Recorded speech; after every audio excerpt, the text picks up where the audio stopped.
The Great Revolt of Judea was an armed uprising by the Jewish people against Roman domination between 66 and 73 AD. This video will tell us more about the events leading up to this, which ended in the destruction of Jerusalem, one of the most momentous events in Jewish history. There are many reasons as to why the Jewish Revolt began, involving at least three factors: religious, political, and economic. During the 1st century AD, the Jews were increasingly displeased with Roman interference in their religious affairs. The Romans had made a number of changes to the administration of the temple in Jerusalem, including the appointment of a Roman high priest. This was seen as an extremely grave move by the Jews. The high priest was the most important religious figure in Judaism, and his responsibility was to oversee the temple. The Jews saw this as a breach of their religious autonomy. The Romans, on the other hand, viewed the revolt as a rebellious movement against imperial authority. They regarded the Jews as a subversive and dangerous population, quashing the uprising with brute force. They also used the religious factor to justify their actions. The Romans alleged that the Jews threatened public order and the polytheistic Roman religion itself. The Jews resented the Roman domination of their land. Judea had been conquered by the Romans in 63 BC, and from then on, the Jews had been subjected to a range of levies and restrictions. They believed that the Romans were oppressive, treating them as second-class citizens.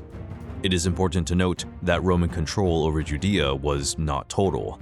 The Jews kept a modicum of cultural and religious autonomy, and the temple in Jerusalem was an important symbol of their identity. The Romans, however, increasingly exerted military and political control over the region, giving a false sense of freedom. The deep-rooted corruption of the Roman procurator, appointed by the Senate, was transferred to the local Jewish and non-Jewish authorities. The procurator, Gessius Florus, upon entering office in 64 AD, started to favor the Greek population of the city to the detriment of the Jews, who seized on the opportunity to tarnish their status. In one instance, at a local synagogue, the Jews were praying when a group of Greeks sacrificed several birds on a mound of earth by the entrance, leaving the entire building defiled. In a rage, the Jews sent a delegation to Florus to get some form of retribution. But the procurator, having accepted the payment of 8 talents to hear the case, refused to heed the Jews' complaints and arrested the delegation. Florus angered the Jewish population of his province even more after he had 17 talents taken from the treasury of the temple in Jerusalem, claiming that the money was for the emperor. Most profits from goods sold in Jerusalem markets did not flow into the Judean economy, but straight to the elite, enraging the poorer Jewish people. Judea was a destitute province beset by internal conflicts. Poverty and social turmoil fueled popular discontent. Its economy was based on agriculture, livestock, and trade. But the first was the most important economic activity. Throughout the years of Roman rule, the economic situation of the Jews only deteriorated. The Romans levied heavy taxes on them, and Judea's economy was damaged by wars and conflicts. Nero was emperor of Rome at the time. While the revolts broke out during his administration, his role was not particularly prominent, as he was more concerned with his own affairs, such as his artistic pursuits, failing to curb the conflict effectively. Nero's shambolic government allowed the revolt to gain even more momentum at first. On the Jewish side, there was no king on the throne before the revolt began, as the Roman Empire had taken over the region of Judea through clientage agreements between Herod II and the empire. In the run-up to the revolt, the Jews were divided into 2 groups, the Jewish elite and the Zealots. The Jewish elite supported the Romans and enjoyed the best that Rome could offer. This elite had most of the Sanhedrin, which was the ruling house, and supported Herod. Meanwhile, the Zealots were a group of Jews who started to emerge as a religious and political movement around the beginning of the 1st century AD. They strongly opposed Roman rule and turned against everyone, including other Jews, who cooperated with Rome. In 66 AD, the Jewish revolt against Rome started when the Zealots attacked a Roman detachment in Jerusalem. The insurrection was initially successful, and the Jews succeeded in seizing control of Judea. Emperor Nero sent the Roman military general, Vespasian, to crush the rebel armies and punish the Judean citizens. The ratio of military strength between the Romans and the Jews during the Jewish revolt was highly desperate. The Romans had a professional and well-trained army, with vast amounts of weapons and equipment. In contrast, the Jews consisted of a civilian population forced to take up arms and defend their land.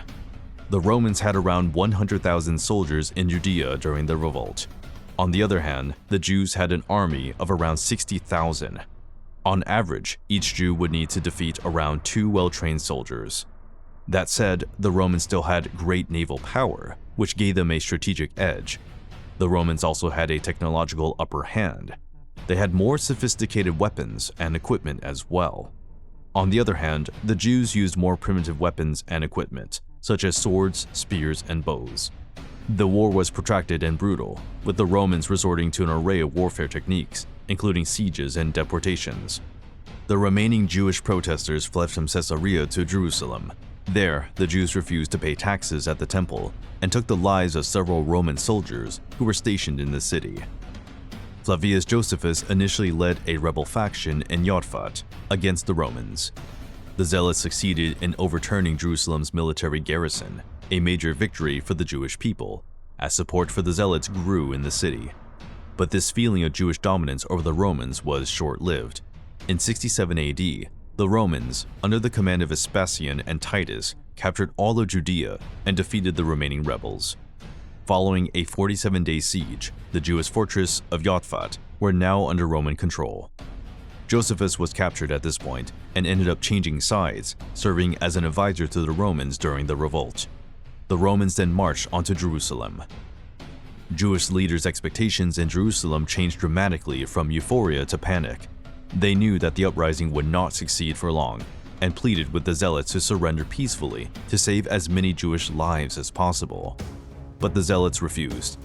They preempted the insurrection that would surely have taken place if the more temperate Jewish leaders had been listened to by the average person.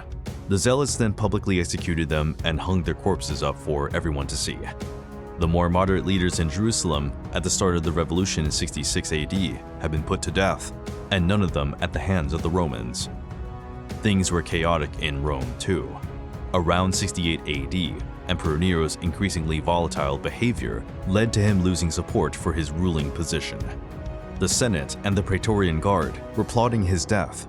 After Nero died by taking his own life, the new emperor, General Galba, who had previously ruled Spain, was also murdered a few months later by his rival Otho, triggering a civil conflict.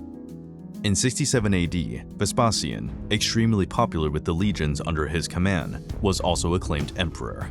He decided to let his son, Titus, spearhead the campaign in Judea and return to Rome to claim the throne that Vitellius had usurped. Titus, now the emperor's son, had more power than ever. He and his men were bent on invading Jerusalem and laid siege to the walls in 70 AD.